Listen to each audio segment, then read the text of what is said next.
క్రీస్తునందు ప్రియులారా, మీకు శుభములు వందనములు తెలియజేస్తున్నాను. అనుదిన ధ్యానమునకు స్వాగతం. ఆదికాండము 40వ అధ్యాయం. ఈ దిన మన ధ్యానాంశంగా ఉన్నది మూలవాక్యంగా 14వ వచనం చదువుతున్నాను. కాబట్టి నీకు క్షేమం కలిగినప్పుడు నన్ను జ్ఞాపకం చేసుకుని నా యందు కరుణించి ఫరోతో నన్ను గురించి మాట్లాడి ఈ ఇంటిలో నుండి నన్ను బయటికి రప్పించుము. ఈ 40వ అధ్యాయంలో ఐగుప్తులో రాజు ఎడల తప్పు చేసినటువంటి ఇద్దరు ఉద్యోగస్తులు, ఒకరు పానదాయకుల అధిపతి, రెండవవాడు భక్ష్యకారుల అధిపతి. ఈ ఇద్దరిని కూడా రాజు చెరసాల్లో ఉంచడానికై సేనాధిపతికి అప్పగించాడు. ఏ చెరసాల్లో వీళ్ళు వేయబడుతున్నారు అంటే యోసేపు బంధించబడినటువంటి ఆ స్థలం. అయితే జైలు అధికారి యోసేపుకు వీరిని అప్పగించాడు. వీళ్ళు రాజు దగ్గర ఉద్యోగస్తులు కదా, కనుక వారికి పరిచర్య చేయడానికి యోసేపు నియమించబడ్డాడు. అయితే దేవుడు అనంత జ్ఞాని గనక ఎలాగైనా యోసేపును బయటికి అక్కడి నుంచి తీసుకురావాలి. దేవుడు చేస్తున్న ఒక మేలు చూడండి. ఈ ఇద్దరు వ్యక్తులకు దేవుడు కలలు ఇస్తున్నాడు. ఆ ఇద్దరు వేరు వేరు కలలు కన్నారు. అయితే వారికి భావం తెలియదు గనక ఉదయానికి ముఖమంతా కూడా విచారంగా పెట్టుకొని యోసేపు కనబడ్డారు. అయితే యోసేపు వారితో మాట్లాడి వారి కలలు విని వారి కలలకు భావం చెప్పాడు. ఇలాగ కలలకు భావం చెప్పిన తర్వాత మనం చదివేమే 14వ వచనం.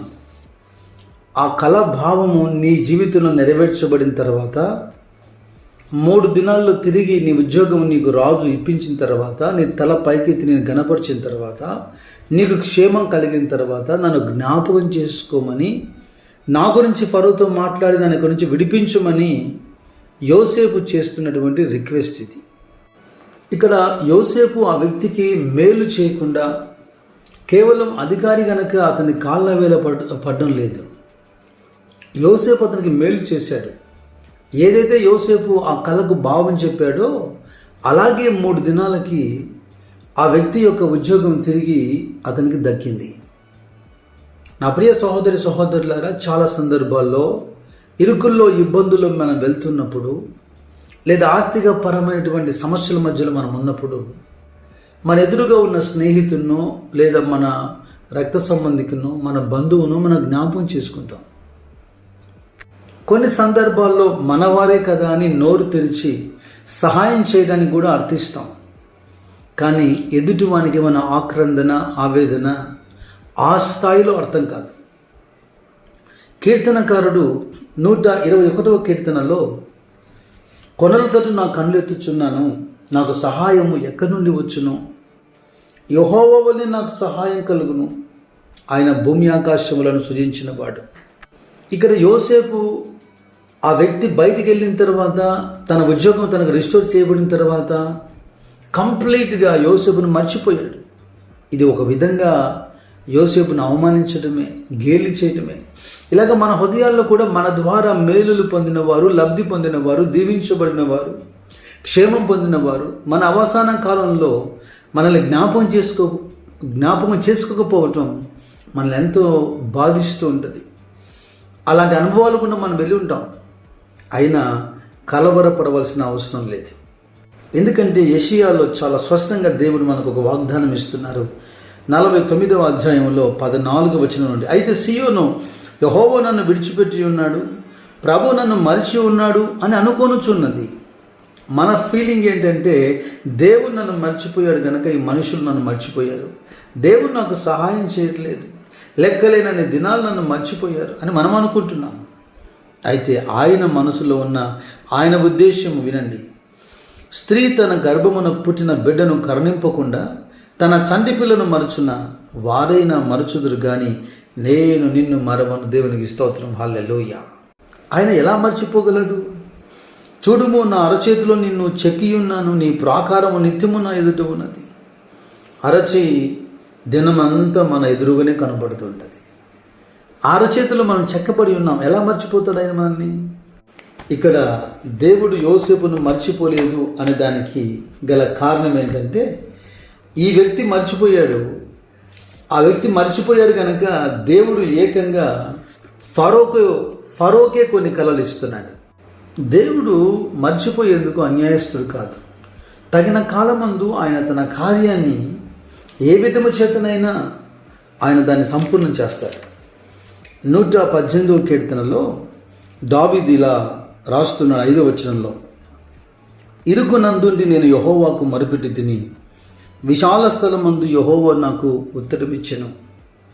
ఇలాగ మనుషులు మనల్ని మర్చిపోతూ ఉంటారు, లేదా మన ద్వారా వారి అవసరత అక్కడ తీర్చబడిన తర్వాత మనల్ని కాస్త ఓవర్లుక్ చేస్తుంటారు. కానీ ఇరుకులో మనం యెహోవాకు మొరపెట్టినప్పుడు ఆయన నేనున్నాను అని జవాబు ఎక్కడిస్తున్నాడు? విశాలతలో మనకు జవాబునిస్తున్నాడు. దేవునికి స్తోత్రం, హల్లెలూయా. అయితే ఆదికాండం 41వ అధ్యాయము 9వ వచనంలో, అప్పుడు పానదాయకుల అధిపతి, నేడు నా తప్పిదములను జ్ఞాపకం చేసుకొనుచున్నాను. ఇతడు మర్చిపోయాడని దేవుడు ఏకంగా ఫరోకే కలనిచ్చినప్పుడు ఆ కలభావం తెలియకుండా ఫరో ఆ కలభావం చెప్పిన వానికి ఇలాగ బహుమతులు ఇస్తారని ప్రచురణ చేసినప్పుడు అప్పుడు వీడు జ్ఞాపకం చేసుకుంటున్నాడు, అయ్యో నేను పొరపాటు చేశాను. ఇలా చెరసాల్లో యోసేపు అనే ఒక వ్యక్తి ఉన్నాడు, అతడు కలలకు భావం చెప్పేవాడు. అతడు చెప్పిన కలభావం నా జీవితంలో నెరవేర్చబడింది, నేను ఎంత పొరపాటు చేశాను అని పశ్చాత్తాపడి అప్పుడు రాజుతో మాట్లాడుతున్నాడు. ఎవరెవరు నీ ద్వారా దీవించబడి ఆస్వాదించబడి మేలులు పొంది క్షేమం పొంది నిన్ను మరిచిపోయి ఉన్నారో వారందరూ వారి తప్పిదములను జ్ఞాపకం చేసుకొందురుగాక. Surely they may remember their faults. వారందరూ పశ్చాత్తాపడి తిరిగి వచ్చుదురుగాక. నిశ్చయముగా దేవుడు వారి యొక్క జ్ఞాపకములో మనలను ఉంచునుగాక. మీరు చూడండి, ఇది అనుభవించిన వారికి అర్థమవుతుంది బాధ. యోబు కూడా తన గ్రంథంలో 19వ అధ్యాయంలో యోబు ఎలా బ్రతికాడు, ఎంత ఘనతగా బ్రతికాడు. అతడు వస్తున్నప్పుడు వృద్ధులు లేచి నిలబడలేదా? యవనులు దాక్కోలేదా? అతని ఎదుట మాట్లాడకుండా పెదవుల మీద వేలి వేసుకోలేదా? అతడు మాట్లాడితే వినాలని జ్ఞానాన్ని ప్రజలు ఎదురు చూడలేదా? అలాంటి యోబుతో ప్రజలు ఎలా ట్రీట్ చేస్తున్నారు? యోబు కొంతకాలం బొడుగులో కూర్చున్నాడని 19వ అధ్యాయం 14 నుంచి చూడండి. నా బంధువులు నా యుద్ధకు రాకై ఉన్నారు, నా ప్రాణ స్నేహితులు నన్ను మర్చిపోయి ఉన్నారు, నా ఇంటి దాసి జనులు నన్ను అన్యునిగా ఎంచెదరు, నేను వారి దృష్టికి పరదేశినై ఉన్నాను. నేను నా పనివాని పిలువగా వాడేమి పలకకుండా ఉన్నాడు, నేను వాని బతిమాలవలసి వచ్చెను. ఒకప్పుడు అధిపతులు, అధికారులు, పెద్దలు గవిని దగ్గర లేచి గౌరవించి మర్యాదించేవాళ్ళు. ఇప్పుడు ఇంట్లో పనిచేసే పనివాడు కూడా పలకడం లేదు, అంటే గౌరవించట్లేదు, విలువనివ్వట్లేదు. వాణ్ణి కూడా యోబు బతిమిలాడవలసి వచ్చిందట. నిజంగా కన్నీటి అనుభవం ఇది. మీ జీవితాల్లో కూడా ఇలాంటి విషయాలే మీరు అనుభవించి ఉంటారు. మన ఎదుట నిలబడి మాట్లాడి అర్హత స్తోమత లేనివాడు కూడా ఇప్పుడు ఎగతాళి చేసే స్థాయికి రావటం. త్వరలోనే చెరసాల తెరవబడుతుంది, సింహాసనం దగ్గరికి చేరుతాం. అవమానించిన ప్రతి వాడు సిగ్గునంది దినము అతి సమీపములో ఉన్నది. నా ప్రియ సహోదరి సహోదరులారా, దేవుని బిడ్డలారా, ఈ దిన పాఠంలో 2 విషయాలు నేను తిరిగి జ్ఞాపకం చేస్తున్నాను. ఒకటి, ఆ పానదాయక ఉద్యోగస్తుడు నన్ను జ్ఞాపకం చేసుకోమని యోసేపు అతన్ని రిక్వెస్ట్ చేసిన అతడు మర్చిపోయాడే. ఇలా నన్ను స్నేహితులు, బంధువులు మర్చిపోయారని నువ్వు కలవరపడొద్దు. మరువని దేవుడు ఒకడు ఉన్నాడు. అయితే ఇరుకున ఉన్న నీవు ఆయనకు మొరుపెడితే ఆయన విశాల స్థలంలోకి నేను తోడుకొని వస్తాడు. ఇంకా రెండవదిగా, మేలు పొంది క్షేమం పొంది లబ్ధి పొంది బయటికి వెళ్ళి కృతజ్ఞత లేకుండా లెక్కలేనని దినాలు వీడు యోసేపును మర్చిపోయాడే. మనలో ఎవ్వరం కూడా గతంలో ఎవరి ద్వారా మనం మేలు పొందామో, దీవించబడ్డామో వాటిని మర్చిపోవటము అన్యాయం అవుతుంది. మనము కృతజ్ఞత లేని వారిగా మిగిలిపోతాం. ఇది దేవునికి ఏమాత్రము ఇష్టమైనటువంటి విషయం కాదు. ఇక దేవుడు ఫరోకి ఇచ్చినటువంటి కళలను, వాటి భావమును, యోసేపు దేవుడిచ్చినటువంటి జ్ఞానమును, ఈ అంశాలన్నింటినీ కూడా రేపటి పాఠంగా 41వ అధ్యాయం మనం ధ్యానం చేద్దాం. నిశ్చయముగా దేవుడు మిమ్మల్ని దర్శించునుగాక, ఆయన చిత్తమును సంపూర్ణంగా మీ జీవితంలో నెరవేర్చునుగాక. God bless you.